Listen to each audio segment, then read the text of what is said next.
Welcome to Water Cooler Quarterback, where we act like we know things about football. On today's episode, we're going to talk about the NFC West, the division nearest and dearest to my heart. Not only are my hometown Seattle Seahawks here, but also my new beloved Arizona Cardinals. Also in this division are the two teams that I developed we'll call it healthy, disdain for, both the San Francisco 49ers and the LA Rams.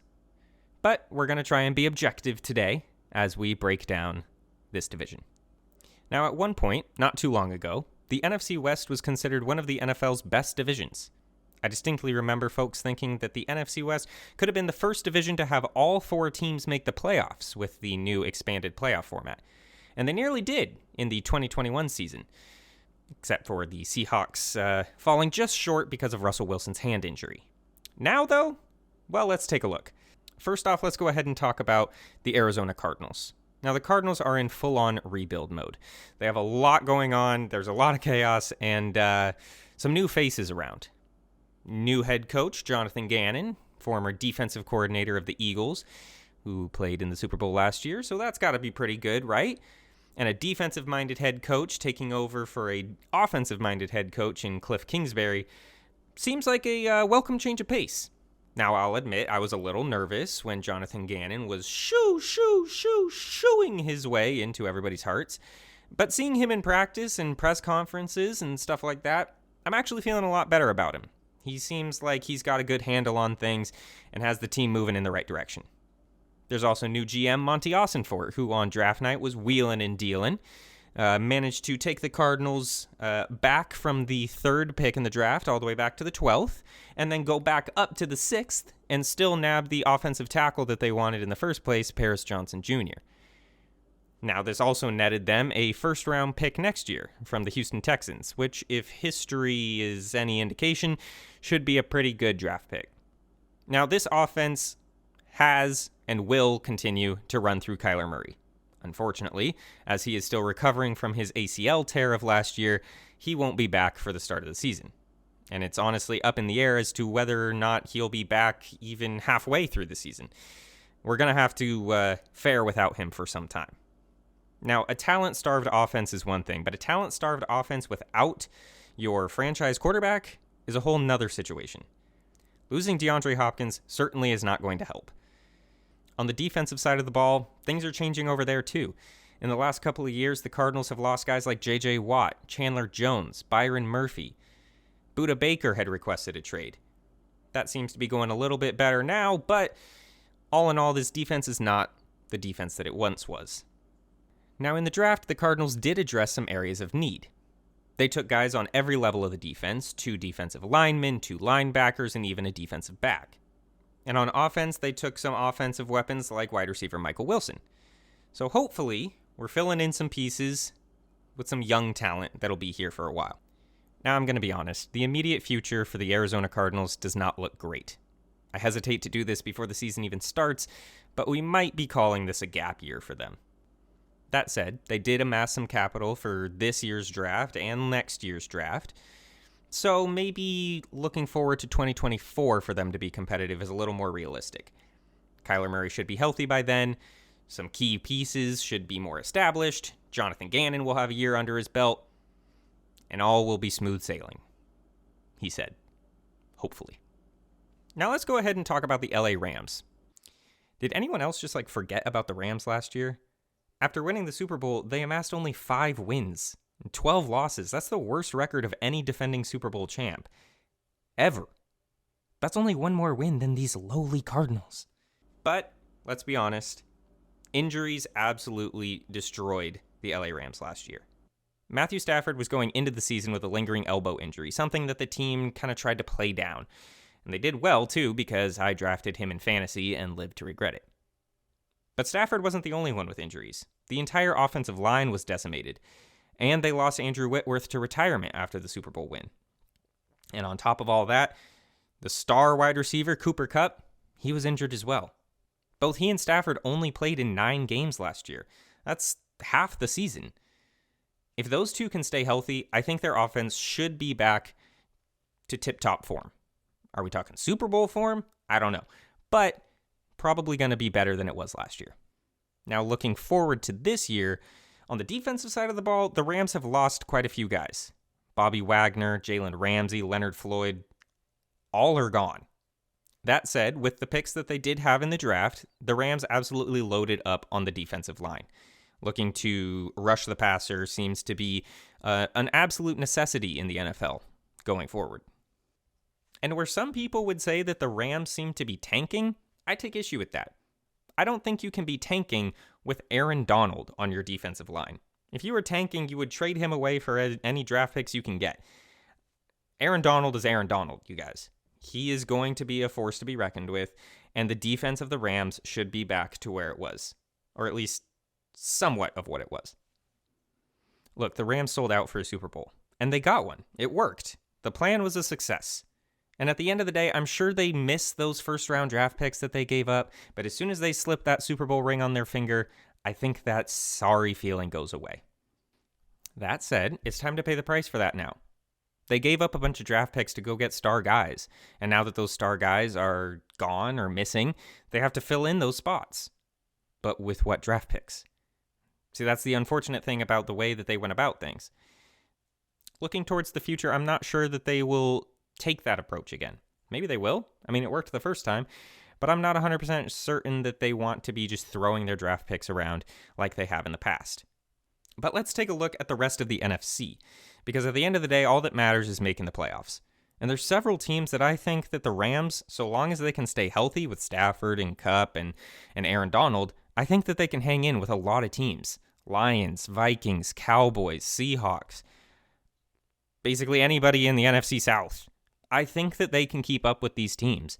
And even if they don't win the NFC West, I certainly think that they will be contending for a playoff spot. Sean McVay is still there. Cooper Kupp is still there. Stafford is still there. Aaron Donald is still there. This is still a solid team. They just need to stay healthy, keep things together, and win some important games. And in a relatively weak NFC, I think they should be making the playoffs just fine. All right, now on to the San Francisco 49ers. And I cannot stress this enough. This team is absolutely fantastic. Every single position has one or two or three big names that are absolute standouts in the NFL. Every single position. I mean, I'm talking wide receiver, running back, offensive line, defensive line, linebackers, secondary, everything. Did I leave any out? Oh. Yeah, quarterback might be an issue. See, the 49ers have 3 quarterbacks. And you know that old saying that if you've got 2 quarterbacks, you've got none? Well, you know what 3 quarterbacks gets you? Still none. Between Sam Darnold, Trey Lance, and Brock Purdy, I'm not really sure who's going to be starting the season. I mean, Trey Lance seems like he's healthy, but Brock Purdy maybe is on track to be good for week 1. And Sam Darnold, I mean, he did get drafted 3rd overall back in his draft, so he's got to be pretty solid, right? I mean, they have 3 legitimate contenders for that QB spot, and yet no one seems to be standing out from any of them. It's a very weird situation.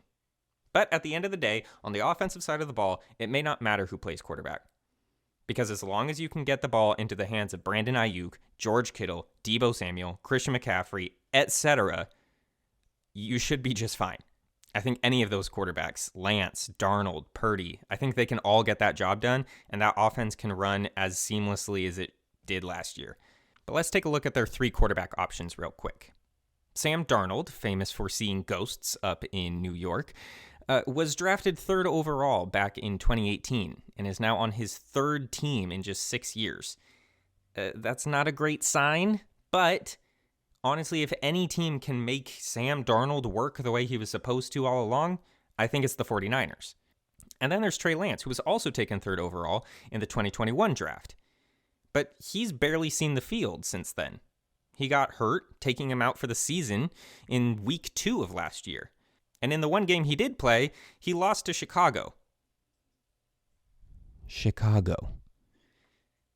But, I mean, it was pouring down rain. It was week 1. I mean, how much credit can you give that loss? I don't know. And then, of course, there's the story that everybody knows. Brock Purdy, Mr. Irrelevant, the last pick of the draft, rookie last year, goes on an 8-0 tear, getting to the NFC Championship game against the Eagles. And I honestly think that that team could have won that game had Hassan Reddick not bent Purdy's elbow completely backwards. I mean, honestly, of the three guys, somehow the rookie who was drafted last, who's only played in 9 games, one of which barely counts because his arm was snapped in half, somehow he's the most proven guy, and I assume would be the one to get the start if he is healthy to start week 1. I mean, I don't know what to do with this quarterback situation. Darnold is on, like I said, on his 3rd team. Lance has barely played. Purdy is maybe hurt. I don't know what to do for this quarterback room. But like I said, with everybody else around the quarterback on that offense, I don't think it's going to matter all that much. Debo, Kittle, Kyle Juszczyk, Christian McCaffrey. I mean, this team is absolutely insane. But let's also talk about the defensive side of the ball, because they got names there too. Javon Hargrave from Philadelphia gets added to the defensive line with guys like Nick Bosa. They've also got Eric Armstead, Fred Warner, Dre Greenlaw, Ward and Hufanga in the secondary. This defense is unbelievable. If they play even half as good as they did last year, I think the Niners are going to be an absolute force in the NFC. The Niners are certainly set up for another playoff push. They have more talent on both offense and defense than 90% of the other teams in the NFL. They are truly an unbelievable roster. The main question is the QB position. Thankfully, because the rest of the team is so good, it may not matter. So pencil them in for a playoff spot, whether it's winning the division or a wild card. I would have a very hard time believing that the 49ers do not make the playoffs and make a serious run at the Lombardi Trophy this year. Now it's time to talk about my hometown Seattle Seahawks, the team that most of my family still roots for. And they're not super happy about my rooting for the Cardinals, but that's aside the point. If anybody outperformed their expectations from last year, it was the Seattle Seahawks. People were talking about them competing for the first overall draft pick. People were making a mockery of the QB battle that was Geno Smith versus Drew Lock. But guess what? The Seahawks showed up. And they made the playoffs, and they were a lot better than anybody gave them credit for. After getting fleeced by Denver in the Russell Wilson trade, a lot of folks thought that the Seahawks were going to be rebuilding. But I suppose we were silly to think that the oldest coach in the NFL, Pete Carroll, was going to do anything but compete every single year that he's in the league. The Seahawks went out and absolutely killed last year's draft, nabbing guys like Kenneth Walker, Offensive Rookie of the Year snub, and Tariq Woolen, who we'll talk about in a bit. But their offense was phenomenal. People were talking about get DK to a real contender, and he was a contender, staying on the Seahawks. Between DK Metcalf, Tyler Lockett, my grandma's favorite Will Dissly, and the rookie running back Kenneth Walker, Geno Smith had a pretty easy time of keeping those Seahawks competitive and marching them straight to a playoff berth. Then, of course, there was this year's draft, where they nabbed Jackson Smith-Njigba out of Ohio State, the wide receiver that everybody considered the best in the draft. How they came away with him at pick 20, I'm not really sure. But putting him on an offense that already has DK Metcalf and Tyler Lockett, I mean, that passing game is going to be unbelievable. Now, also in this year's draft, on the defensive side of the ball, they added Devin Witherspoon, everybody's number 1 defensive back. Yeah, they came away with the best defensive back and the best wide receiver in the draft. I don't know how that happens. 31 other teams just sat there and let this happen, but whatever. But adding Devin Witherspoon to a defense that already has guys like Tariq Woolen and the returning Jamal Adams is going to make that defense absolutely nasty. Now, Tariq Woolen, I told you we would talk about him in a minute. Yeah, as a rookie, all he did was tie for leading the league in interceptions last year. They're also bringing back hometown hero Bobby Wagner. Putting him on a young defense, he's going to be an amazing veteran presence in the middle of the field, a real field general that is going to keep things under control and make this defense even better than it was last year. Now, I'm not saying we're going to be looking at Legion of Boom 2.0 this year. But hot take, we might be looking at Legion of Boom 2.0 right here. I'm just saying this defense is going to be really good. That offense is going to be playing some complementary football. I think the Seahawks are going to be solid. So looking forward to the 2023 season, I mean, the Seahawks last year surprised everybody. I don't think they're surprising anybody this year. And the reason for that is not because they're not going to be good, but it's because the expectations are going to be so much higher. They made the playoffs last year. People are going to be expecting it again. And I think they're going to compete for that. I've said a few times in this video that the NFC is currently not the greatest. And I think that the Seahawks will be able to eat that up. If they don't win the division outright, I certainly think they're going to be fighting for a wild card spot. Now, with each of these division breakdowns, I want to give you a story to look for each team. For the Arizona Cardinals, I would say look forward to when Kyler Murray is going to be returning from his injury. But that's a little bit of a non-story. We're just kind of waiting on that to happen, and we don't know when that's going to be. Heck, if it's late enough in the season, they may not bring him back at all just to keep him healthy for 2024. So, I will provide you an alternative. Rookie wide receiver Michael Wilson was taken in the 3rd round, and I am very excited for him. He comes out of Stanford, so he remains a Cardinal, and he looks like the type of receiver, at least from the footage that I've seen, that likes to go up over the top of DBs, climbing the ladder, taking the ball right off the top of their helmet. He's got some nice moves after the catch, and I think that he could be a really solid piece on an offense that needs some solid pieces. I don't think he's going to replace DeAndre Hopkins and immediately become one of the league's best receivers in the last 10 years. But I don't know, maybe he could be. Over in Los Angeles, look for the Rams to have a bounce-back season. I think if Kupp and Stafford stay healthy, they're going to return to form. Kupp, when he was healthy, he managed a triple crown. The most receptions, the most receiving yards, and the most receiving touchdowns were all his. Not last season, but the season prior. I don't think the Rams just fell off of a cliff for no reason. So I would look for a bounce-back season, both out of Stafford and out of Kupp. For the 49ers, the story to look for is obviously the quarterback room. Nobody really knows how that's going to play out. It's going to be very interesting. Hopefully none of the decisions are made because of an injury that happens like last year, going from Lance to Garoppolo to Purdy. I want whoever starts the season to be healthy the whole time. And I want whoever is the best quarterback in that room to earn the job. And I'm very excited to see what happens there. If I had to pick, I think it's going to be Purdy, though. Finally, the story out of Seattle to look for is going to be the impact of Bobby Wagner returning. Jamal Adams is also coming back from injury, so that'll be big. But I think that the addition of Bobby Wagner to that defense is going to take them to another level. I really think that a veteran presence in the middle of the field with a young secondary around him is going to be very, very good for the Seattle Seahawks. And Bobby's back in Seattle. Everything is right with the world, okay? So I think that'll be good. So to wrap up real quick, the NFC West is an exciting division this year. It's got teams competing at the top. It's got a team looking to bounce back from a really down year, and it's got a team rebuilding from scratch. It's got it all. Now, if I had to pick how the division is going to shake out, I think the Cardinals are going to come in 4th. I don't think that's much of a surprise. But we kind of expect that, and maybe a good draft pick will result from it. Coming in 3rd, I think that the Rams are going to be really solid. But are they going to be able to compete with the likes of the Seahawks and the Niners? That I'm not too sure. So I'll give them 3rd. A close 3rd, but 3rd.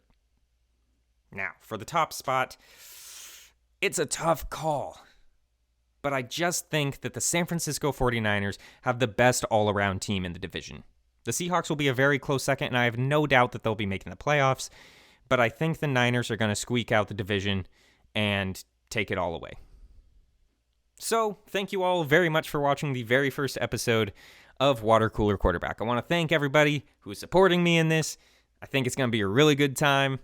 Like and subscribe. I don't know how this works. I'll get better at it, but hit the bell and stuff. You guys know how YouTube works. Go ahead, do the things. I'll be back with more division breakdowns very, very soon. Bye-bye.